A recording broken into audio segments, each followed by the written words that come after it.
Olá, mente iluminada! Hoje vamos falar sobre sêmen. É verdade. Existe um assunto que é a questão da ejaculação e se realmente a vida se esvai se você tem o, o liberar do sêmen. E aí existem tradições antigas e muitas discussões sobre há séculos. E tem as tradições monásticas, e tem a pesquisa. Vamos ver o que a ciência comprova, o que os testes comprovam. Acompanhe esse vídeo porque vai trazer clareza, que é o que a gente quer, clareza para a saúde, manter a nossa saúde e aí sim, né, buscar uma felicidade de forma consistente, tá bom? Nosso trabalho, acompanhe aqui, o vídeo vai ser bem ilustrativo. Aqui está, retenção seminal, 3.000 anos, essência vital sob a lupa da ciência.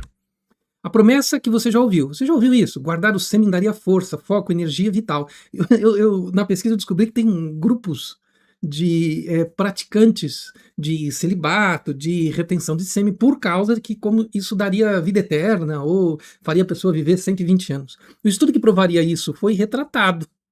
E você sabia disso? Tinha um estudo só publicado e esse estudo foi retratado. E a maior pesquisa já feita encontrou uma coisa meio diferente. Vamos ver isso, porque essas ondas na internet, né, acabam alastrando coisas às vezes que não são verdadeiras e a gente é um tema tão delicado, né? Uma ideia que nasceu 4 vezes. O mesmo arquétipo surgiu sozinho em 4 civilizações, se a gente for pensar. Índia Védica, monastérios budistas, na China, taoísta e em consultórios europeus.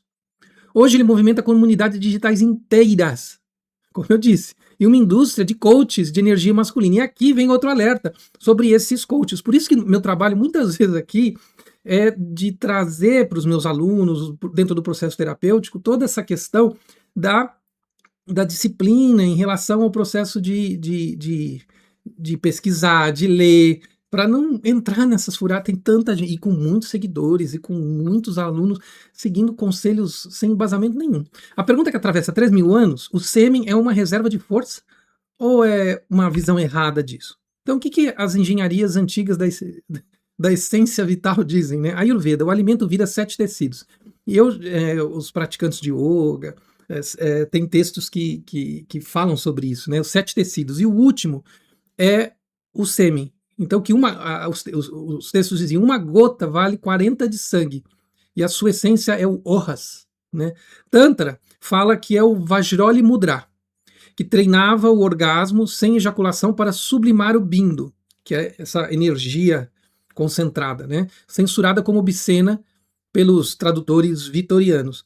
E o Tantra, dentro da prática indiana, foi proibido, assim, né? Porque a ideia da extensão da relação, mas sem a ejaculação, para sustentar essa energia. O que me parecia, e na época foi proibido por causa disso, que tinha outras funções, assim, né? A ideia de. No taoísmo, se fala em Jin, é a essência, que refina-se em Qi, que é a energia que a gente ouve muito falar, né? Do Qigong, né? Do Tai Chi. E o Shen, que é o espírito, a matriz energética que o Kung Fu absorveu, né, e trabalha com esses 3 elementos.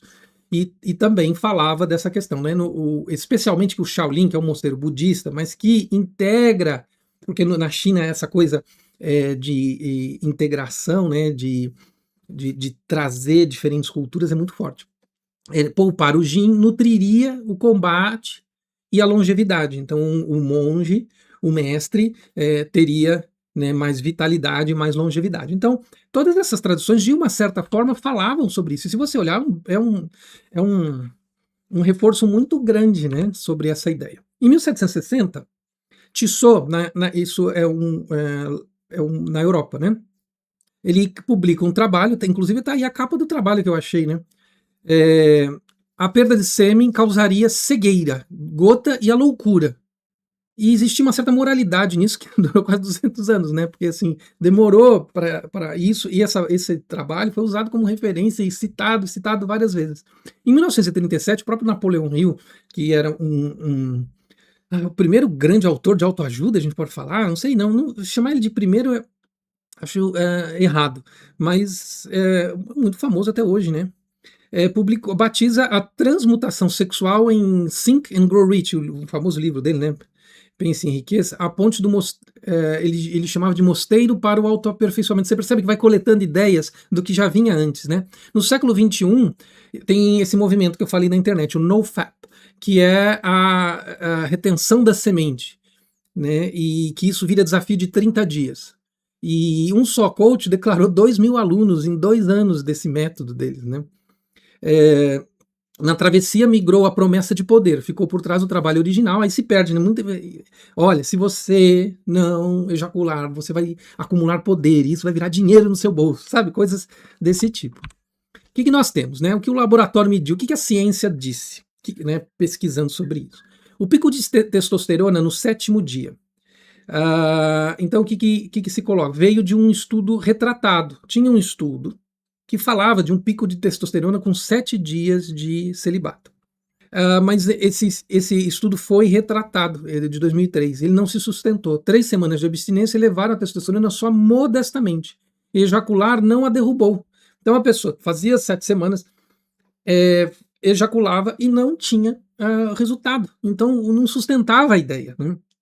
O cansaço pós-ejaculação é neuroquímico.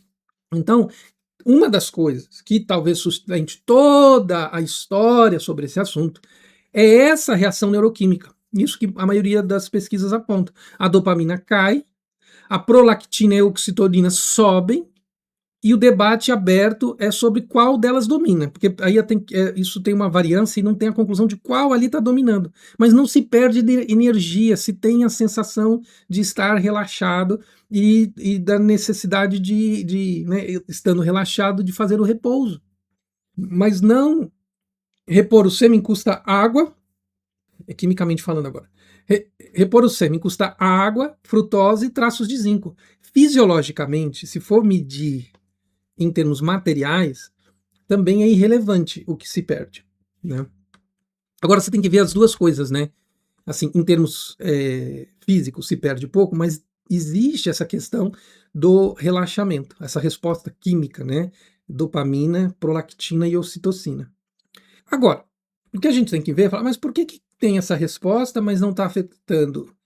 Se a gente olhar do ponto de vista da evolução, dar o prêmio, né, a ocitocina especialmente, à ejaculação, ajuda a preservar a humanidade, a reprodução.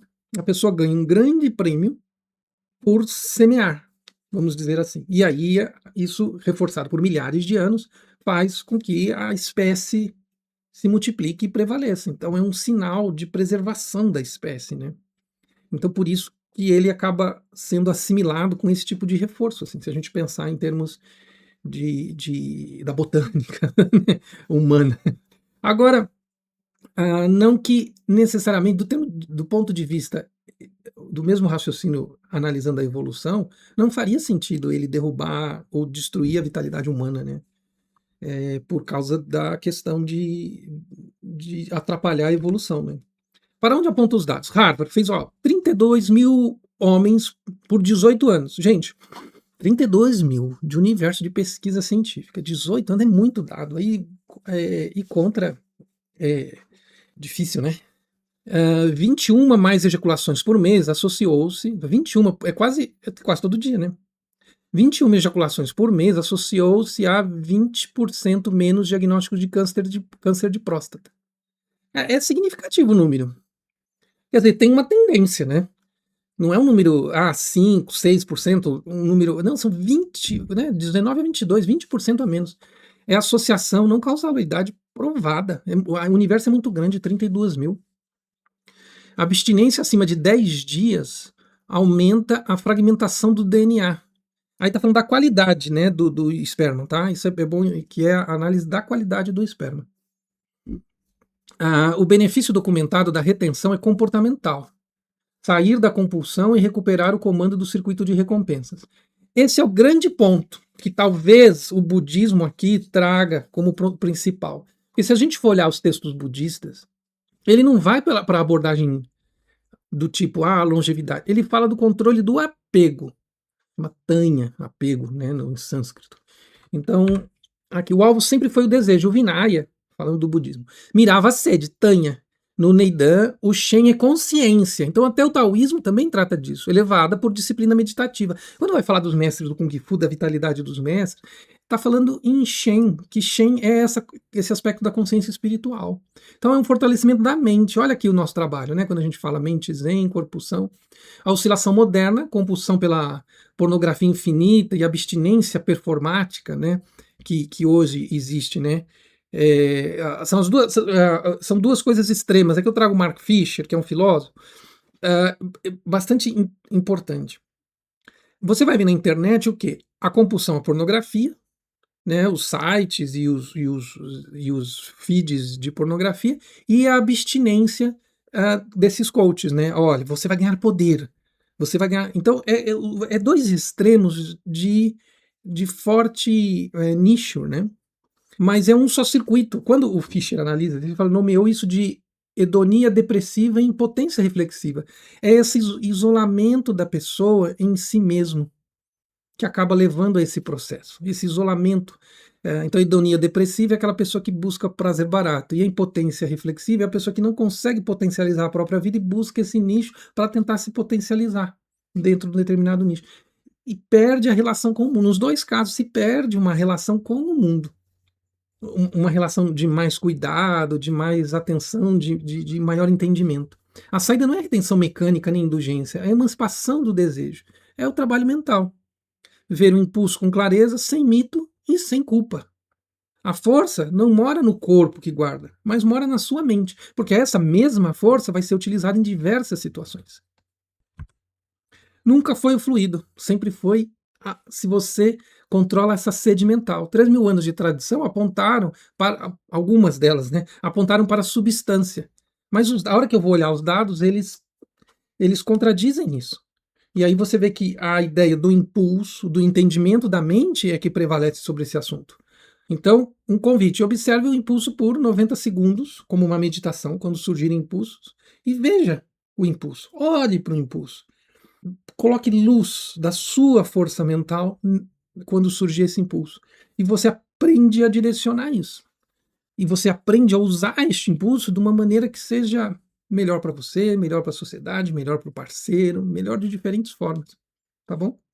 Se esse tema tocou para você, se você quer aprofundar seus assuntos, saber mais, entre em contato com a gente. A gente tem todo o processo de terapia, os canais estão aí, tem novidades.